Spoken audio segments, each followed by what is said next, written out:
Good morning, everyone. It's nice to see everyone virtually.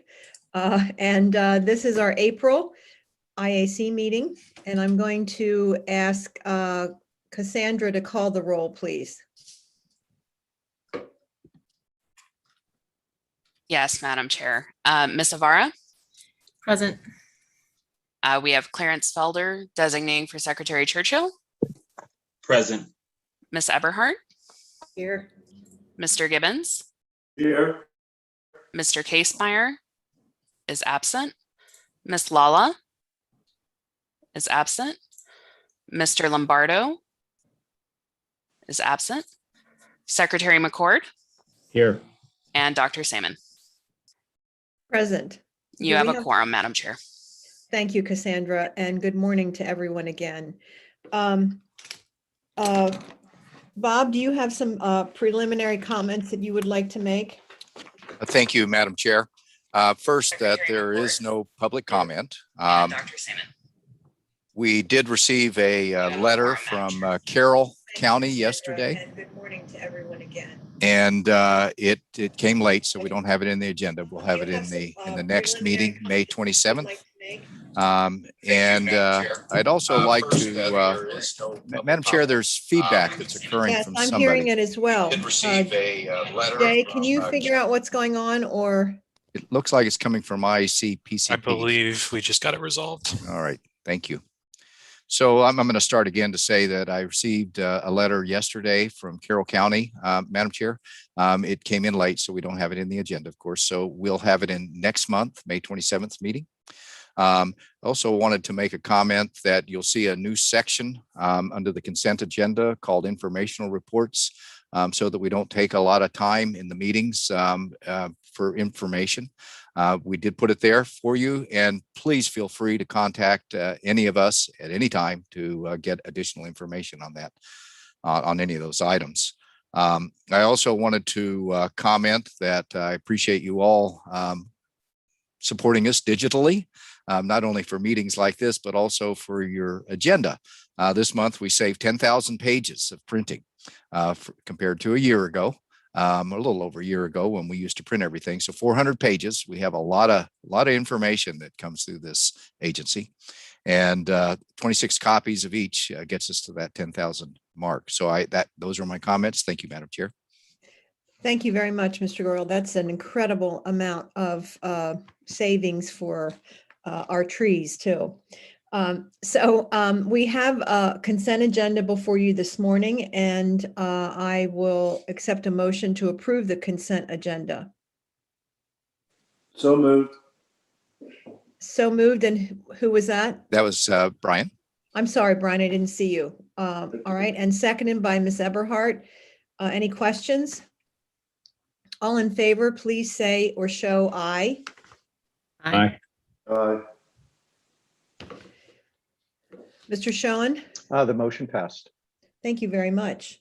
The next section of the agenda is, do you want to do the informational reports, or is that part of the consent agenda, Mr.? Madam Chair, it's part of the consent agenda, but Okay, you can always bring anything out that you'd like, or any of the members. No, I'm fine. There was additional box on my agenda today. I was confused about that, so. Madam Chair, if you did have questions, these are the folks that would be answering them. Thank you. Right. Okay. Thanks so much.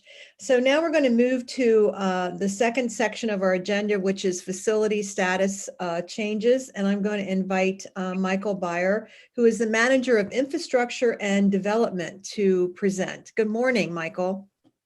Good morning, Dr. Salmon and members of the commission. We have several agenda items today.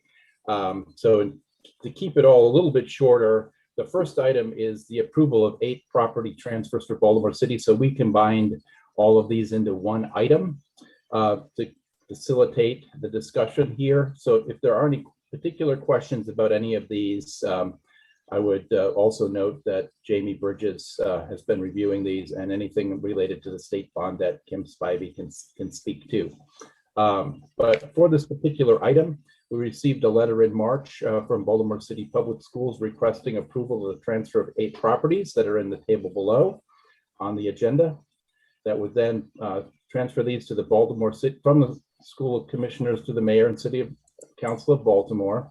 While most of these would support the implementation of the 21st Century School Building Program in particular, all of the requested transfers would make the city schools portfolio more affordable.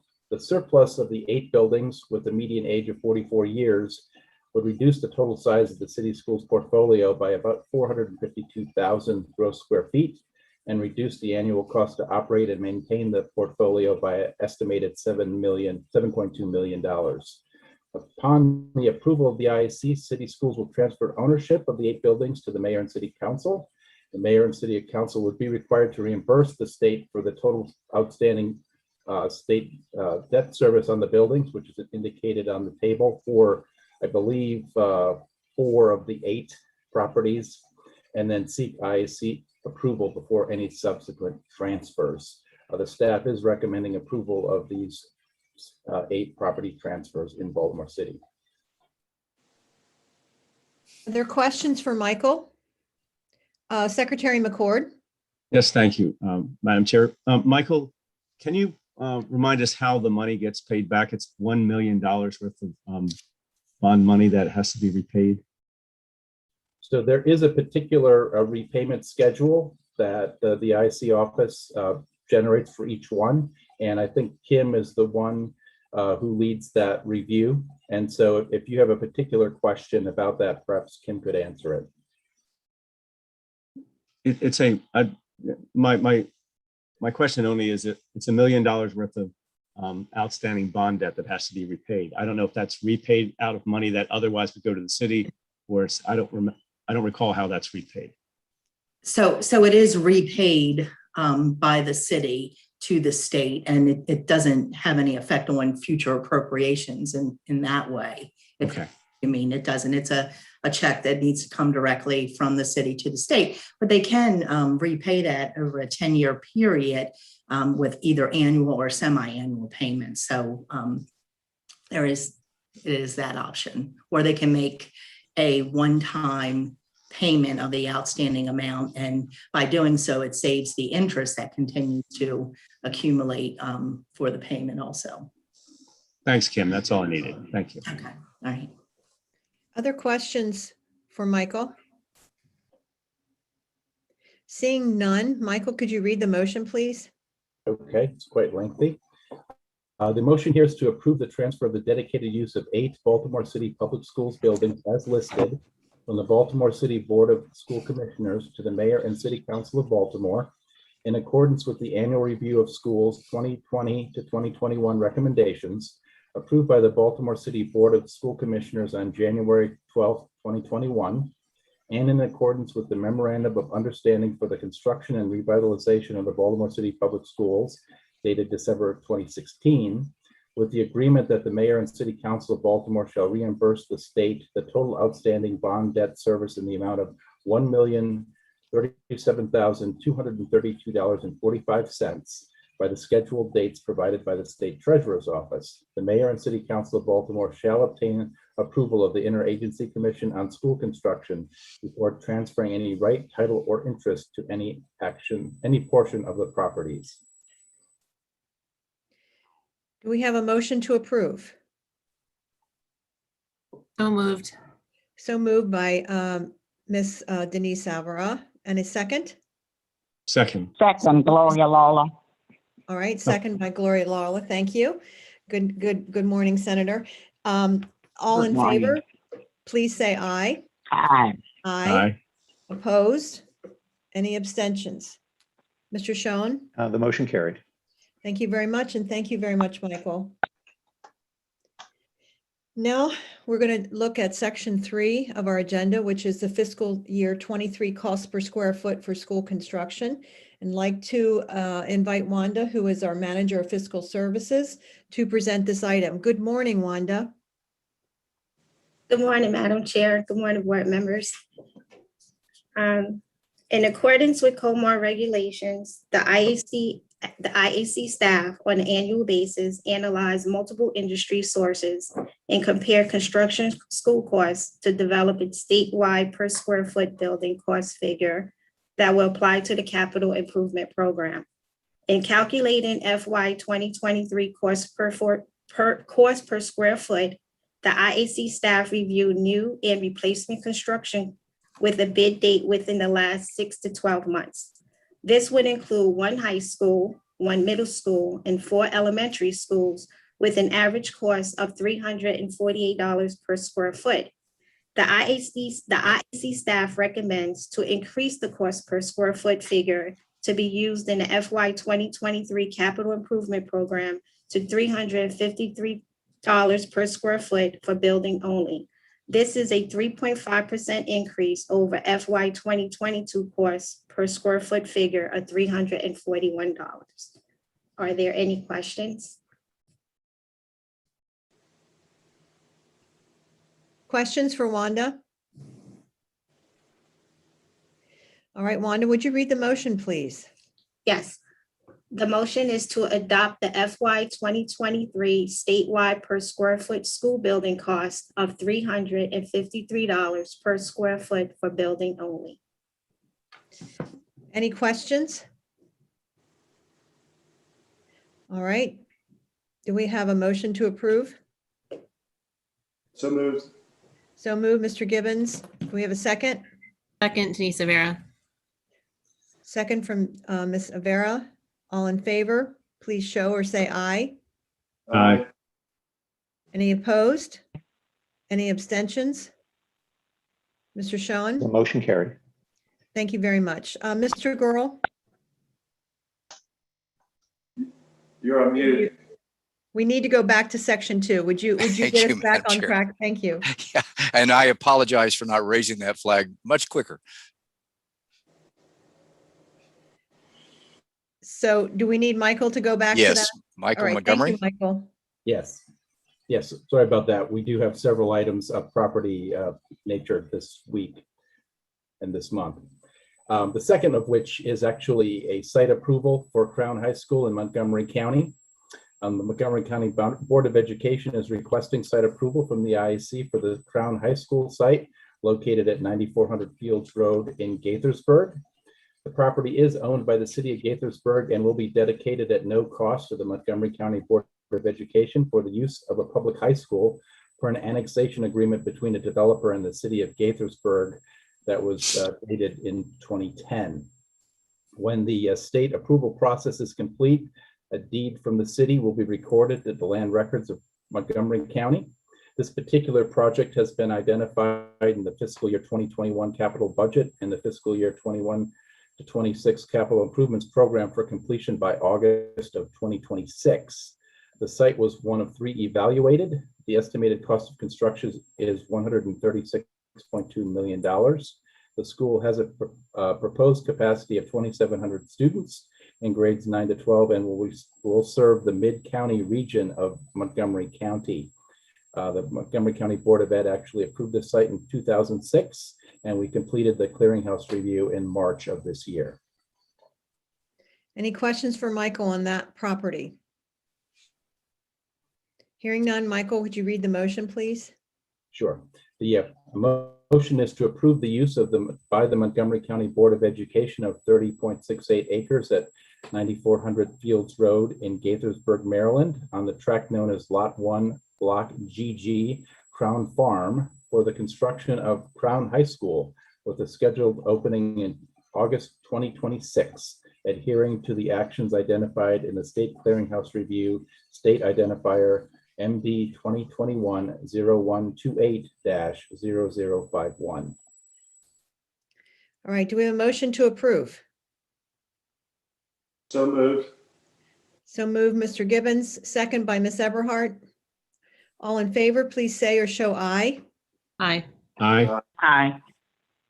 Mr. Schoen? Oh, It- sorry. Any opposed? Any abstentions? Mr. Schoen? The motion carried.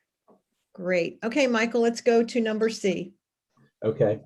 The third item today is in Anne Arundel County. It's a transfer of property for the Severn Intergenerational Center, which is also known as the Reese Road site. So in this case, the Anne Arundel County Board of Education is seeking approval from the IAC to transfer 10.6 acres of land to the Anne Arundel County government for the development of the Severn Intergenerational Center. This center will be about 27,000 square feet and would include a 13,500 square foot senior center. Under the terms of an agreement between the Board of Education and the county government from August or October of 2020, the Board of Education would transfer the unimproved parcel, which the Board of Education acquired in 1972, and retain 28.9 acres that contains the Van Bachlen Elementary School just to the east of this site, and a future school site directly behind the proposed center and existing school. I want to note that the agreement includes access and pedestrian easements to allow the Board of Education to access the property and facilitate future utility improvements. As part of this agreement, the county will develop a future shared use agreement with the Board of Education, enabling the Board of Education use of the 15.67 acre Mead Village Park site, which is adjacent to this site at 1760 Mead Village Circle, for future athletic, recreational, and park activities at Van Bachlen Elementary School and the future school site. This particular property was improved with program open space funds from the state and is behind and adjacent to the future school site. And there is one unoccupied existing home on the undeveloped site that will be demolished. And then once all of this is approved, the parties will work together to execute the needed documents and fulfill any local requirements should state approval be granted today. Thank you, Michael. Do we have a motion to approve? Oh, do you want to read the motion first, I guess? Yes, and this particular motion, as you can see in the packet, has two parts. The first one is to approve the transfer of 10.6 acres of land at 1140 Reese Road in Severn, Maryland, an unimproved property adjacent to the Van Bachlen Elementary School, from the Anne Arundel County Board of Education to Anne Arundel County government for use as the future Severn Intergenerational Center, with associated access and pedestrian easements to allow for a future Board of Education access to the property. And part two is to allow the use by the Anne Arundel County Board of Education of the 15.67 acre adjacent Mead Village Park site at 1760 Mead Village Circle in Severn for future athletic, recreational, and park activities at Van Bachlen Elementary School and associated future school site under a shared use agreement that would be developed for the Mead Village Park site. Thank you, Michael. Do we have a motion to approve? So moved, Denise Severa. Thank you, Denise. Do we have a second? Second. Second, Mr. Gibbons. All in favor, please show or say aye. Aye. Aye. Any abstentions? Motion Mr. Shaw? carries. Motion Thank carries. you. Excellent. Michael, let's do number D, the Dorchester County transfers. Yes, so this is one that we have been reviewing with Dorchester County, and it's a minor property change and transfer, basically redrawing some parcel boundaries adjacent to the school.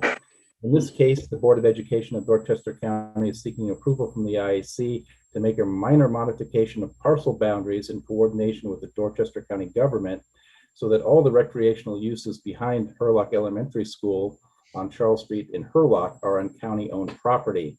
Under the revision, the school would occupy tax parcel 440, which is controlled by the Board of Education, thus reducing its size from about 5.2 to 3.9 acres. And the ball field and concession stand would occupy tax parcel 1452, which is owned by Dorchester County, thus increasing its size from 13.3 to 14.6 acres. The change is being made to expand tax parcel 1452 to include the concession stand. And actually the change is being made to clarify the liabilities assumed by the Board of Education for the school facilities and the county's Parks and Recreation Department for the recreational facilities. Thank you, Michael. Any questions on that? Michael, would you read the motion, please? Sure. The motion here is to approve a minor modification of parcel boundaries and transfer of property from the Board of Education of Dorchester County to the Dorchester County government of tax parcel 440 occupied by Hurlock Elementary School at 301 Charles Street in Hurlock, and tax parcel 1452 directly behind the school, which is owned by the Dorchester County government and occupied by a ball field and concession stand, so that all existing recreational uses are on county-owned property. All right, do we have a motion? So moved. Mr. McCord, Secretary McCord, thank you. Do we have a second? Second. Second, Mr. Gibbons. All in favor, please say or show aye. Aye. Aye. Aye. Aye. Any opposed? Any abstentions? Mr. Schoen, The motion carried. thank you very much. Brian, let's go to E in Harford County. Okay, so we're continuing on here. And the next item here is the approval of a property transfer and disposal in Harford County for the former Havre de Grace High School Auditorium and Gymnasium building. And in this case, the Harford County Board of Education is asking the IAC for approval to transfer the former Havre de Grace High School Auditorium and Gymnasium building to the Harford County government for ultimate disposal to the city of Havre de Grace for a community use that will create opportunities that will strengthen the Havre de Grace community and enhance its economic vitality. When the new Havre de Grace Middle and High School Replacement School was constructed, the Harford County Schools determined they had no use for this existing building and declared it surplus. Officials from Harford County, the city of Havre de Grace, and the Harford County Public Schools all endorsed the action in 2019. Upon state approval, the Board of Education will move forward with the transfer and coordinate with Harford County government on disposition to the city. Any questions for Michael on this property transfer? Secretary McCord? Just a little point of information in Harford County. In the city of Havre de Grace, the city of Havre de Grace will actually have to vote on whether they take property or whether they get rid of property as a municipal election. The next municipal election goes on. So ours would be a first step for this process. The county offering it to the municipality voting to take the property back. They have to vote to take property and have to vote to get rid of property. So just a point of information, that's all. Thank you, Secretary. Do we have a motion, or Michael, can you read the motion first? Sure. The motion is to approve the transfer and disposal as surplus property by the Harford County Board of Education of the former Havre de Grace High School Auditorium Gymnasium building at 700 Congress Avenue in Havre de Grace to the Harford County government for disposition to the city of Havre de Grace as a future community use space. Thank you, Michael. Do we have a motion to approve? So moved. So moved. All right, so move Secretary McCord. Ms. Alver, will you take a second on that? Yes. All right, Yes. all in favor, please say aye. Or Aye. show aye. Aye. Aye. Any opposed? Any abstentions? Mr. Schoen, The motion carried. thank you so much. And now, Michael, let's go to F, the property easements. Okay, we're almost done. So this is the last action item. We have one more information item after this. And this is just the approval of easements. We do get many of these that are submitted for the record for IAC approval in cases where they're larger than 1 acre. We did receive 7 of them since the last meeting. So I included them all on the attached table. There's 3 in Anne Arundel, 2 in Montgomery, and 1 in Wacomico. They are either forest conservation easements or utility easements. So we're just seeking approval of these as required. Any questions on those? All right, would you read the motion? Yes, the motion is to approve the conveyance by the following Board of Educations of the easement specified in the table that's attached in the packet. Do we have a motion to approve? So moved. So moved by Mr. Gibbons. Do we have a second? Second. Ms. Everhart is a second. All in favor, please show or say aye. Aye. Aye. Aye. Any opposed? Any abstentions? Mr. Schoen, The motion carried. thank you very much. Michael, number G, property name change. Yes, so property name changes are submitted to the IAC as informational items, and we did receive one since the last meeting from Montgomery County. So that's attached. That's just for information. Thank you, Michael. Appreciate it very much. All right, now we're going to move on to section 4 of our agenda, which is the Carroll County Westminster East Middle School Replacement Gross Area Baseline Variance. And I'd like to invite Jamie Bridges to present. Good morning, Jamie. Good morning. Thank you, Madam Chair, members of the commission. I'm before you to deliver item 4. It's an approval item. Carroll County Westminster East Middle School Replacement gross area baseline variance can be found on page 244 in your agenda item. First, I'll start out with some background, then stand for questions and read the motion at your direction. At the May 9, 2019 meeting of the IAC, the Commission adopted revised gross area baselines for the determination of the gross square footage eligible for state support in capital school construction projects. In contrast to the maximum gross area allowances, the GABs enable an IAC variance process by which the IAC may grant additional square footage allowances on a case-by-case basis upon an LEA's request and presentation of sufficient data supporting the need for additional square footage. This is in recognition because schools are not all one size fits all.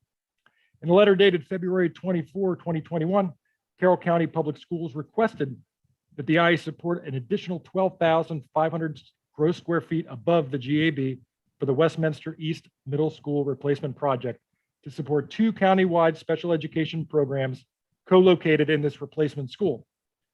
These programs require a self-contained suite to meet the special needs of the students and to provide the least restrictive environment for the students of the programs. Upon receipt of the letter and the attachments, staff reviewed the request. Based upon a review of all program considerations in coordination with Carroll County staff on March 12, 2021, the following was determined. The GAB variance request of 12,500 gross square feet for the special education suite could not be considered because the GAB for the entire school already provided 180 gross square feet per special education student, or 9,000 total gross square feet for the 50 special education students in the suite it will serve. In order to avoid double counting the 50 special ed students, the IAC evaluated Carroll County's request as being for an additional 70 gross square feet per special ed student, or 3,500 total gross square feet for the suite.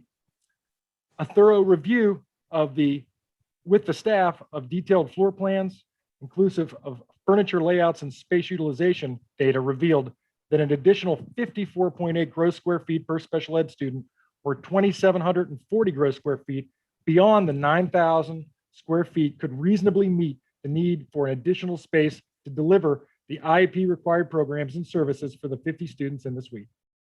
As a result, staff recommended that the GAB variance of an additional 54.8 gross square feet per special ed student, or 2,740 gross square feet, to provide the space needed for the self-contained special ed suite.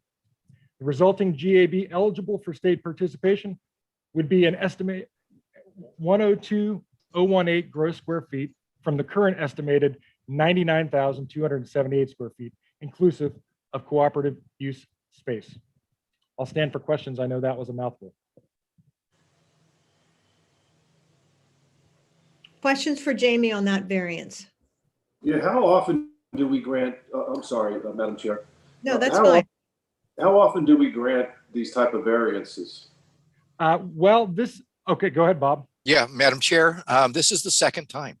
The first one was Greensboro Elementary before we adopted the COMAR regulations that really formalize this so that we have a clear process. We never want to build a school that is not operating and functional the way that it needs to for the educational programs being delivered. So this is the first one that's come along. It's a vigorous process. We all learn as we are doing it, but we expect that there will be more as we come. We're also looking at some within Baltimore City. While they're not formal, they have been just as vigorous as we're trying to understand what exactly is needed. We understand that if we have too many square feet, we are creating a long-term problem on total cost of ownership for the portfolio.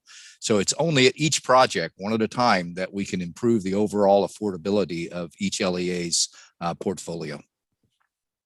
Okay, thank you. Ms. Everhart. Yes. Is Carroll County satisfied with this seeming to be a compromise?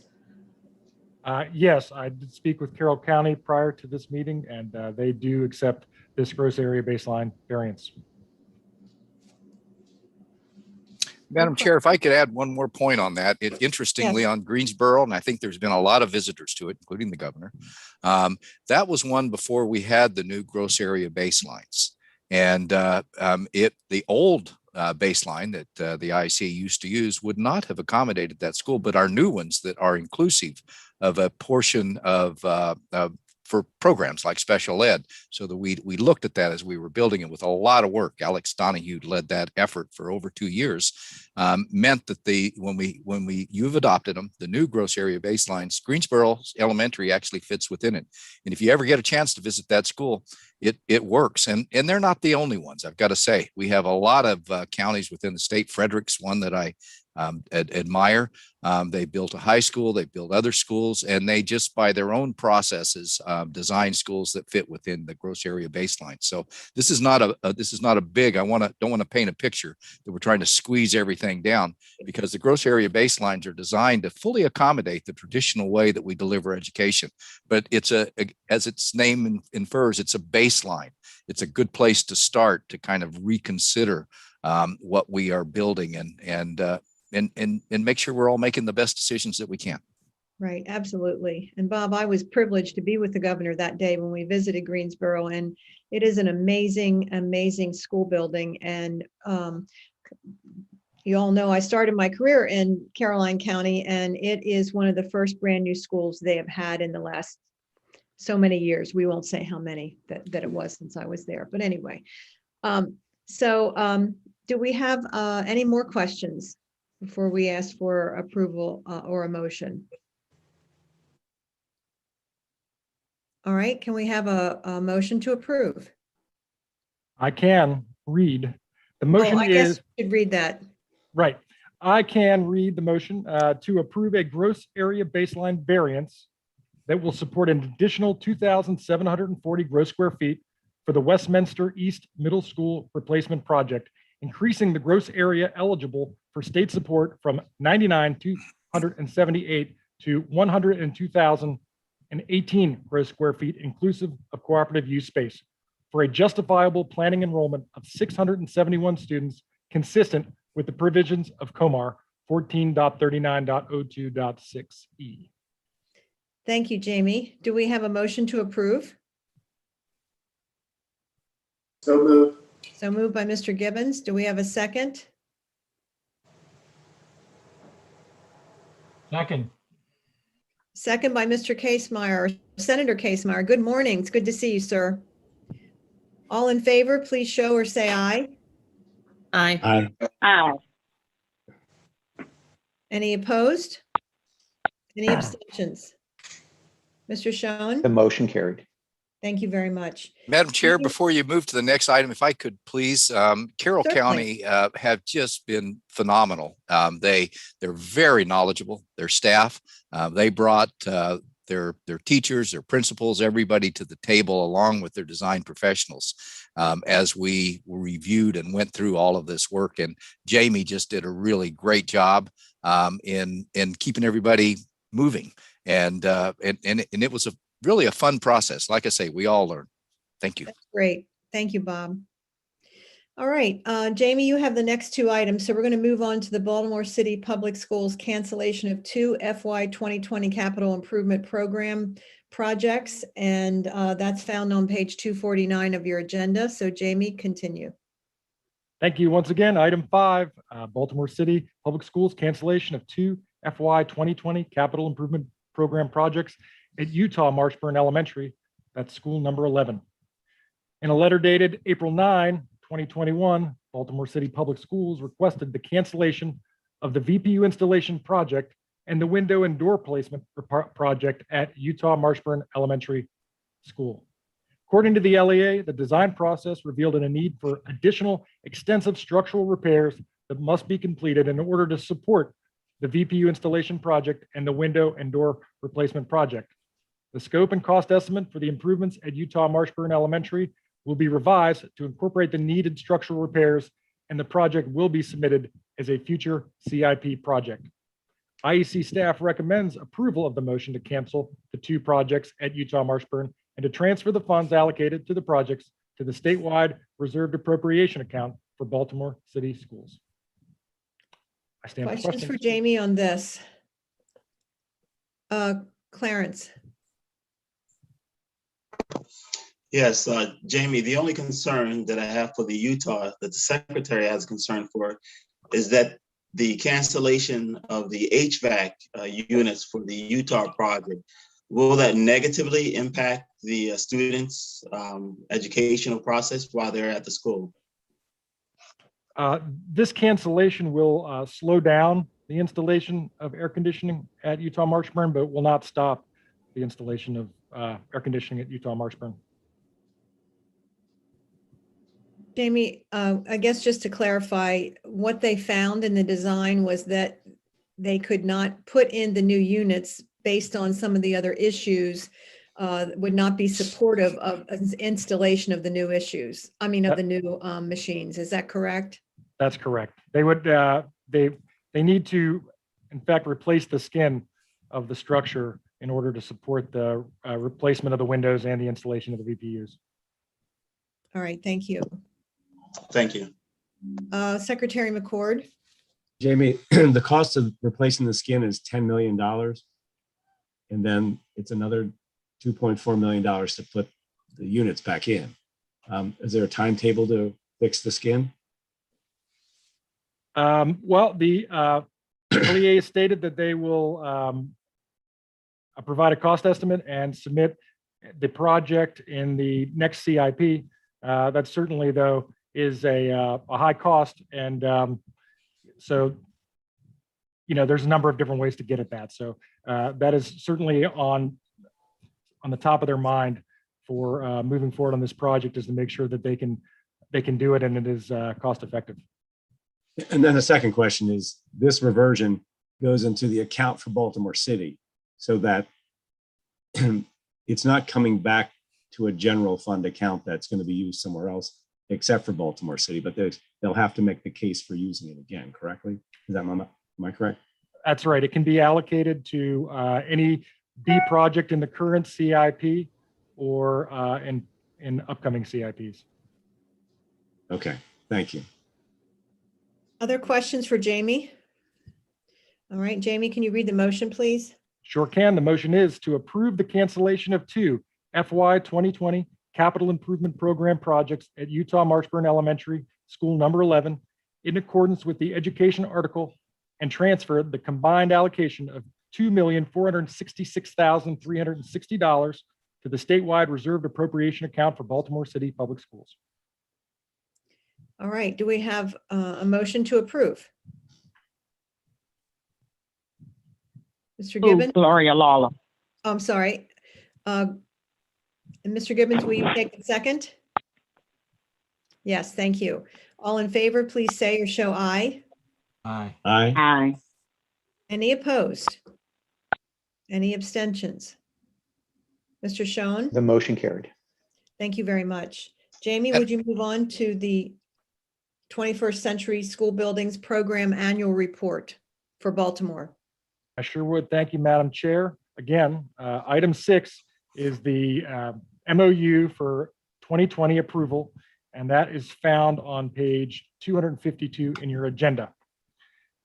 A little bit of background: the economic development article requires that on October 1st, 2013, and in January thereafter, the authority, Baltimore City, and Baltimore City Board of School Commissioners and the IAC jointly shall report to the governor, the Board of Public Works, and in accordance with the state government article, the fiscal committees of the General Assembly on the progress of replacements, renovations, and maintenance of Baltimore City Public Schools facilities, including actions taken during the previous fiscal year and actions planned for the current fiscal year.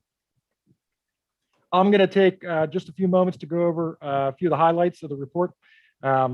First, overall, of the 12 year one projects, 11 are currently occupied and 1 will be occupied in the fall of 2021. That's Patterson High School and Claremont Special Ed Center. Of the 17 year 2 projects, 7 are occupied, 6 are under construction, and 4 are in planning and design. The majority of the projects will be complete in 2021. A few projects are anticipated to slip into 2023 due to swing space conflicts. The main responsibilities of the IAC in the annual report include a review of city schools' projected district-wide utilization and a review of city schools' comprehensive maintenance plans. So I just want to go over those two items. The projected district-wide utilization rate can be found on page 280. As a requirement of the 21st Century Schools Building Program MOU, the IAC worked with city schools to develop intermediate and final district-wide utilization rate targets. The targets allow the partners to track city schools' progress towards a sustainable portfolio through the construction of new buildings and the subsequent closure and surplus of old buildings. As city schools reduces its overall footprint to better reflect enrollment, the district-wide utilization rate will increase. The utilization targets were established and approved by the Baltimore City Board of School Commissioners on December 17, 2013, and approved by the IAC on February 20, 2014. The intermediate district-wide rate target was set at 80% for the school year 2015-16, and city schools bettered this target with a utilization rate of 83% at that time. The final district-wide utilization rate was set at 86% for school year 1920, and due to significant changes in projected enrollment and changes in the program schedule, city schools is not currently on pace to meet this target at the end of the program. The comprehensive maintenance plan can be found on page 301. That is also a requirement of the 21st Century Schools Building Program, that city schools must provide a plan with a budget to maintain its school buildings and to demonstrate progress toward achievement of the plan. City schools, in accordance with the MOU, has increased the annual budget for facilities maintenance and operations and continued to refine its organizational framework in order to deliver the best possible maintenance outcomes. Despite the unexpected and extensive demands of COVID-13, the city schools has been able to improve their outcomes. Excuse me for just one moment.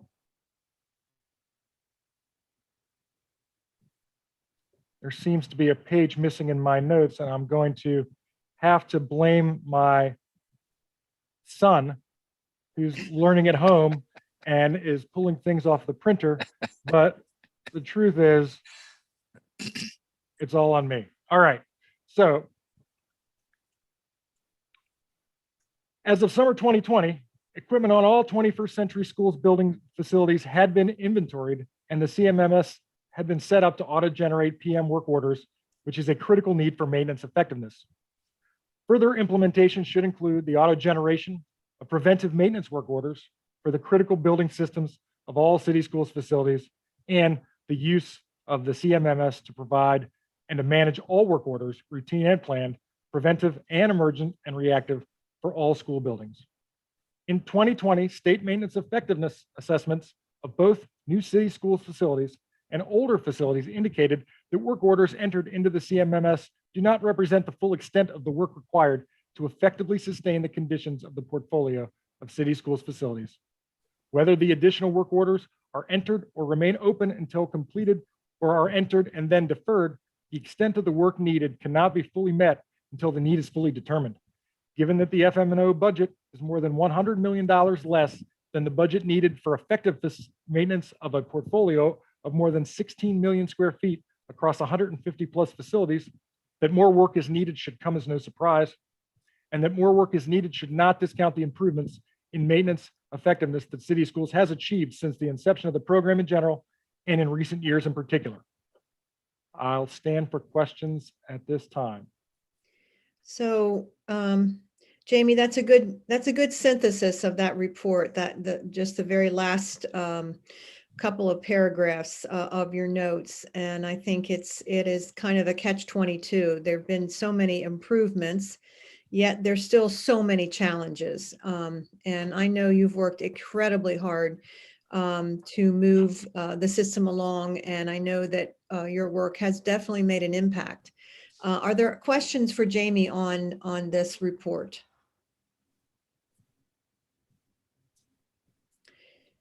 Secretary McCord. Yeah, Jamie, I just questioning.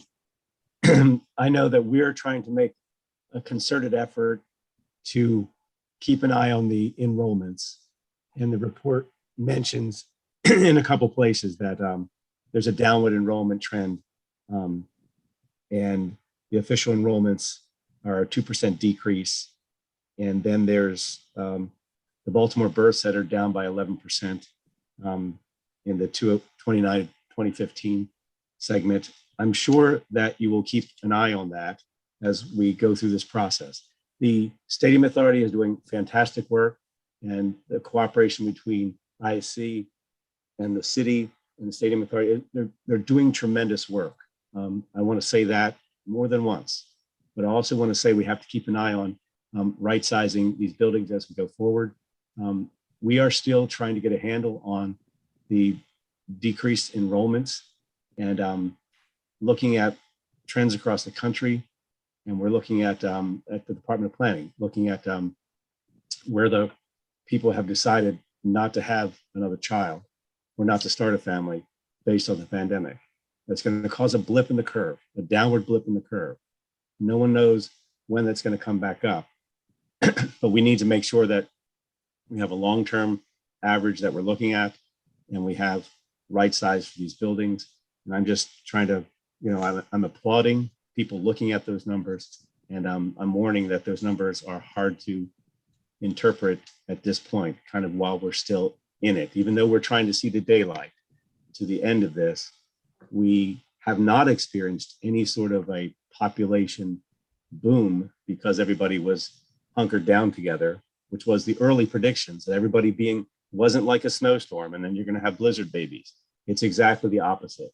Everyone's concerns about the economy has caused people to say, I need to pause the addition to the family or the starting of a family. That's what the research is indicating.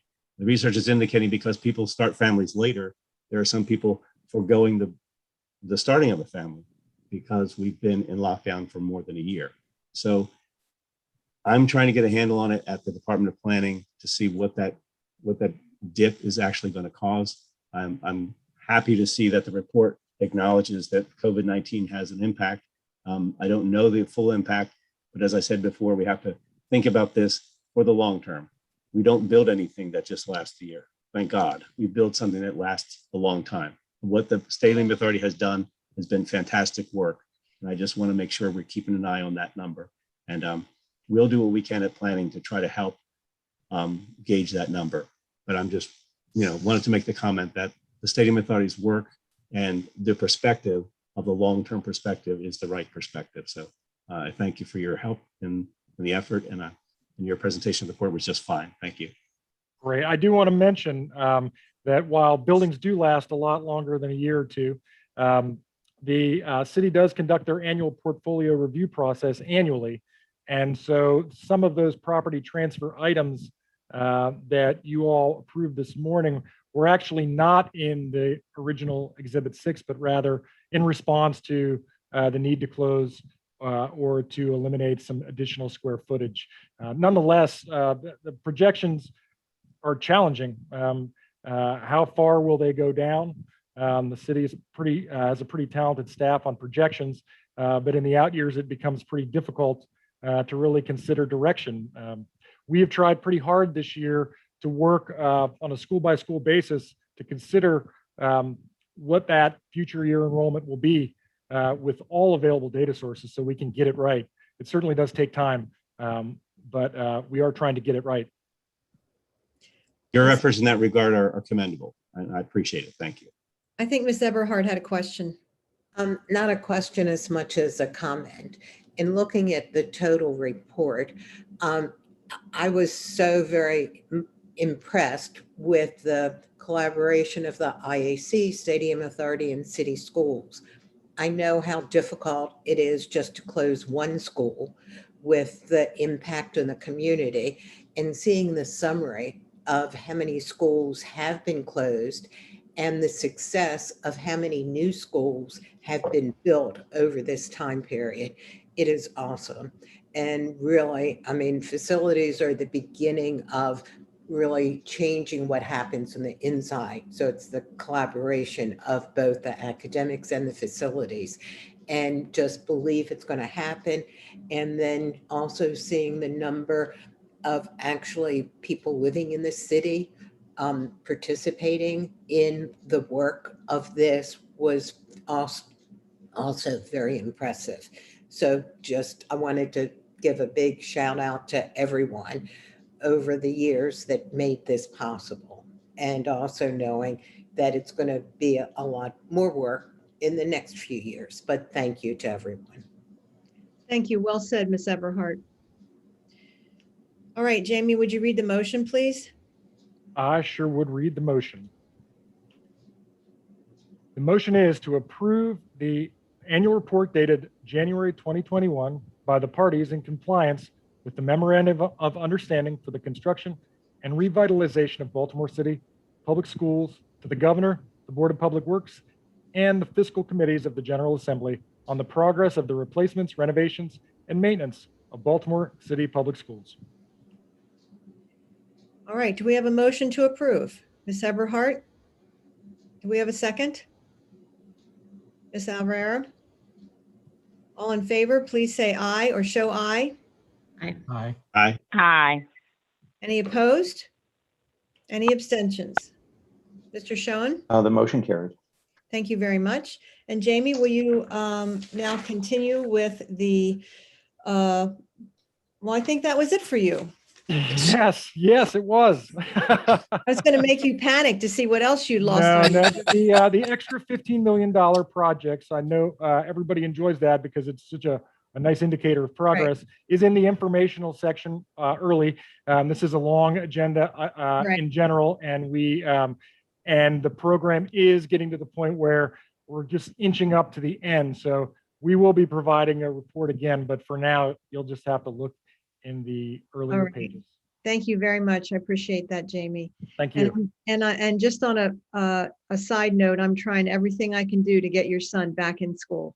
Well, the 2 days he is in right now have made a lot of difference for I him. bet they have. A lot of difference. And he's looking forward to hear a middle schooler say he's looking forward to getting back to school. It's pretty remarkable. So thank you. Absolutely. Thank you, Jamie. All right, we're going to move along to the fiscal year 19 non-public aging schools and fiscal year 19 non-public school safety improvements. And these are deadline extension requests, and Fred Mason will be joining us from the school facilities. He's our branch chief. Good morning, Fred. Good morning, Superintendent Salmon, members of the IAC. This is an informational item regarding extensions to the reimbursement request deadline for the FY 2019 non-public aging schools program and non-public schools safety grant projects. The initial reimbursement deadline was March 31st, 2021. At last June's IAC meeting, the IAC voted to delegate authority to the executive director to approve project extensions for the Aging Schools program and several other programs for the following 12 months. The non-public Aging Schools program functions in similar fashion to the Aging Schools program. Numerous schools directly contacted the IAC through the MSDE School Facilities Branch to request extensions, and we also contacted schools approaching the deadline that had not reached out to us. All of the requests for extensions are due to delays to project starts or completions related to the COVID-19 pandemic. School Facilities Branch has reviewed all of the requests and finds them reasonable, and the executive director has approved extension of the reimbursement request deadline to December 31st, 2021 for the projects listed on pages 333 and 334. And I'll take any questions. Questions for Mr. Mason on any of these items? Seeing none, you can move on to the supplemental information report, Fred.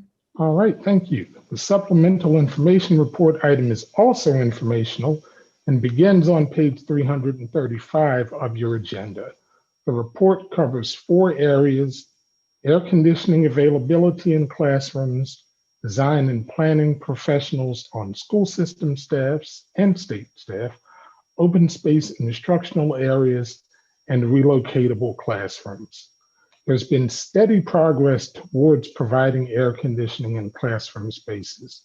As of December of 2020, 97% of schools have air-conditioned classroom spaces, and only 4 school systems report classroom spaces without air conditioning.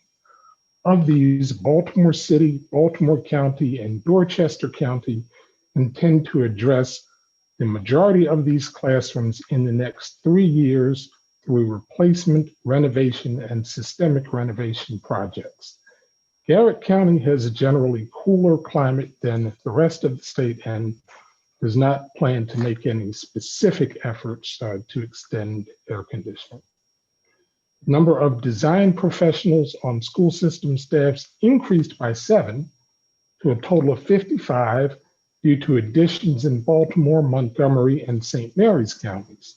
The number of professionals is one measure of a school system's internal capacity to perform design reviews and coordinate a range of design disciplines. There are also a total of 18 design professionals among IAC member agencies to conduct and coordinate reviews and provide technical assistance. In terms of open space, there are currently 124 schools in Maryland with open space classrooms, and the school systems with the most are Frederick County and Baltimore City. School systems intend to address 20 of these schools in the next 3 years as replacement or renovation projects proceed. In those that remain, operational decisions such as reduced class sizes and team teaching are used to functionally deliver instruction in the open space environment. Relocatable classrooms are a tool to accommodate capacity and program needs that are not able to be met within buildings, or to provide instructional space during construction projects. There was a small 7 classroom decrease from school year 2019-2020, with 9 systems reporting increases and 7 reporting decreases. The 5-year average of relocatable classrooms in use is one of the eligibility criteria for enrollment growth in relocatable classrooms funding. The Built to Learn Act reduced the qualifying average from 300 to 250, beginning with fiscal year 2022. The 2015 to 2019 average was the measure for FY22, and Prince George's, Montgomery, and Baltimore counties qualified in FY22.